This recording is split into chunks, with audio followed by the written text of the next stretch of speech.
Hello and welcome to today's video where I have a project for my friend Cody.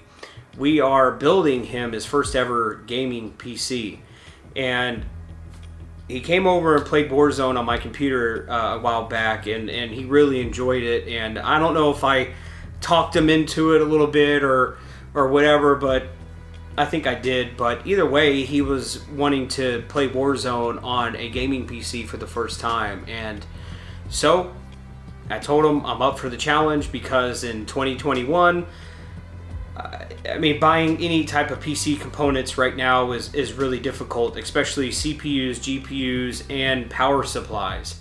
Those seems to be the hardest components to get right now, due to the chip shortage, due to mining, and everybody wanting to game on a PC nowadays. So let's get to it, and we're going to go through the parts list. So let's do it. Let's build Cody a WARZone gaming beast. So we went with the Lian O11 Dynamic Mini. The reason is because his shelf needed a small case and height in order to fit. Next is the motherboard that came with the Newegg Shuffle, B550-E ROG Strix gaming motherboard by Asus. Here we have a 1TB 970 EVO Plus PCIe Gen 3 and Corsair's Visions RGB Pro RAM at 3600 MHz CL18 timings. And up next we have the 650 watt EVGA Supernova SFX power supply. This power supply is required for this case. And now is the showcase of the build, the AMD Radeon 6700 XT and the Ryzen 5 5600X. This was the graphics card I was able to get in the Newegg Shuffle with the motherboard as a combo. Now, moving on to the cooling, we have LL120 fans from Corsair, a all-in-one liquid cooler from Corsair, and a G502 mouse from Logitech, and a G Pro mechanical keyboard.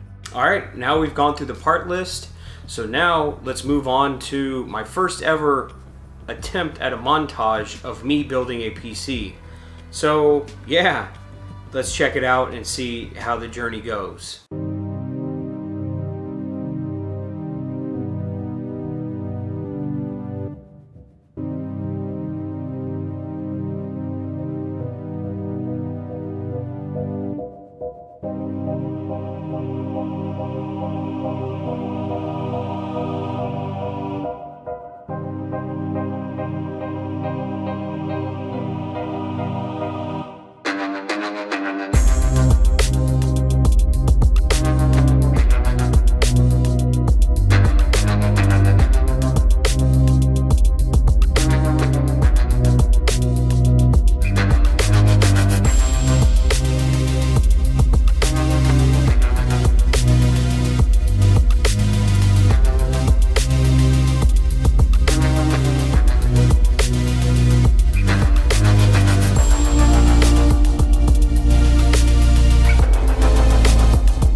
So now I want to talk about my build notes of what it was like building with these components in the O11 Dynamic Mini.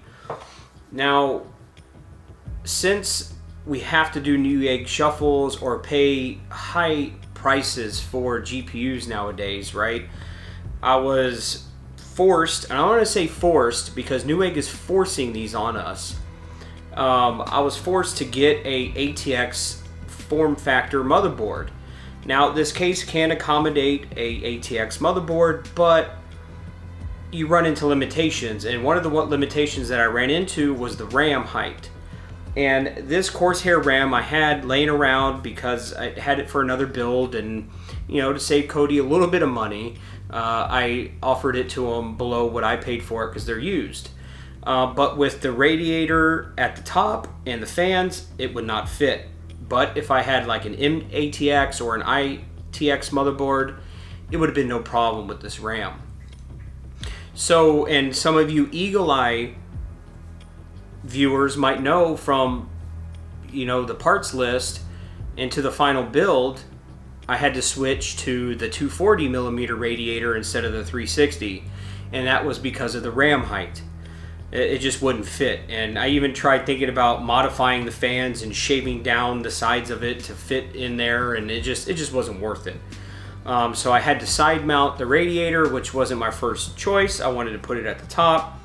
And I mean, who hasn't seen the Gamers Nexus video, right, of the radiator position and stuff like that? But his pump is not at the top of the loop, okay?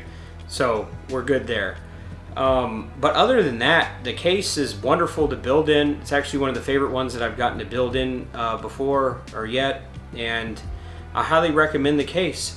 The only limitation, right, is you have to have an SFX power supply size, right? So, and those power supplies, the max I think I've seen is 1,000 watt, and so if you're trying to build with that case and dual 3090s and stuff in there, it ain't gonna work. Get yourself a different case. But yeah. So those are my build notes. So let's look at some of the gaming footage for his WARZone machine, because that's what Cody plays, is WARZone. And so let's look at the footage that I recorded with my camera.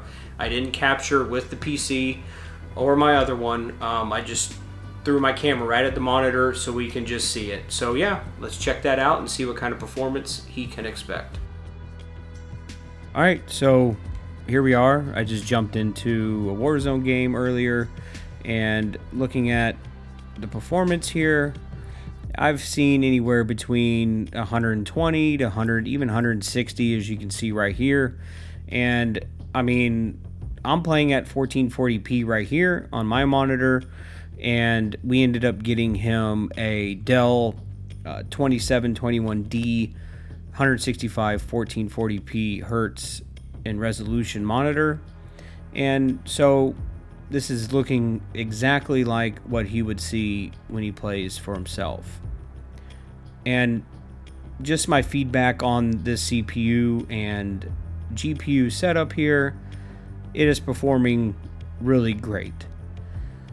Even with my 3090, it's matching that in some areas, and WARZone doesn't really get super high frames over 200 really at all, in my experience at least, and in other game footage that I have seen. But yeah, so I'll let it play just a little bit longer, and yeah, and then we'll close it out.